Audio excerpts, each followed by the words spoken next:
What can we learn about dating from the wisest man who ever lived? We're going to talk about that today on Love Ed with Julie and MJ. Pop quiz. Who was the wisest person in all of Scripture? God. Who was the wisest man in all of Scripture? Jesus.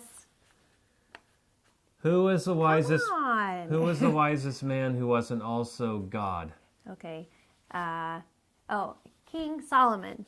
You got to be more specific. Where did Solomon get this wisdom? God. Now, why don't you be more specific? Okay. Well, the story goes that God came to Solomon and said he could ask for anything he wanted. And so he asked for a pony. Okay, yeah. I don't think Mike would ask for a pony, and I know that I wouldn't be asking for a pony, but Solomon asked for an unusual thing, and that was the gift of wisdom to judge the nation that he was ruling, the nation of Israel. And God granted it.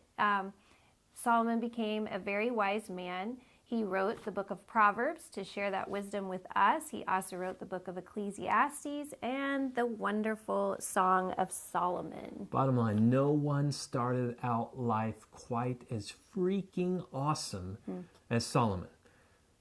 As recorded in the Song of Solomon, even his love life rocked. But what started well did not end well. And we read about it in 1 Kings chapter 11. Now, King Solomon loved many foreign women, which you'll find out is an understatement, from the nations concerning which the Lord had said to the people of Israel, "You shall not enter into marriage with them, neither shall they with you, for surely they will turn away your heart after their gods." Solomon clung to these in love. He had 700 wives and 300 concubines, and his wives turned away his heart. For when Solomon was old, his wives turned away his heart after other gods, and his heart was not wholly true to the Lord his God, as was the heart of David his father. In just that one last verse, verse 3, 3 times, it's like, he turned away his heart. The women turned his heart away. His heart was not wholly true because of the women that didn't follow God. 3 times in that verse. In the first 10 verses, it says it over and over again. It even goes in depth in saying how he even made sacrifices to these other gods, including the god Moloch, which involved Child sacrifice. Ugh, sad. What in the world would make us think that what tripped up the wisest man in the world, I got this. Yeah. Don't worry about it. Last week we talked about how our obedience reveals whether we truly trust God and how much. So don't fool yourself. If you disobey God in this particular area, it will bring regret. Yep.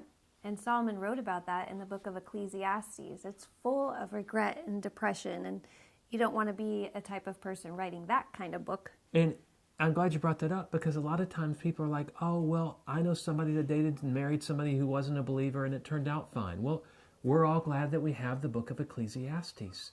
It still comes back to faith and trusting God. And if I trust him, I'll obey him. And we want to help you grow in learning to trust God. But these videos are so short, and they only cover just a small bit, a smidgen, of what we cover in one chapter of our Love Ed study guides. It would take 20 of these videos to cover one chapter. So download your copy and go more in depth. And we'll next week talk more about trusting God, specifically some characteristics of God that will help us trust him on a deeper level. Tune in next week for Love Ed with Julie and MJ.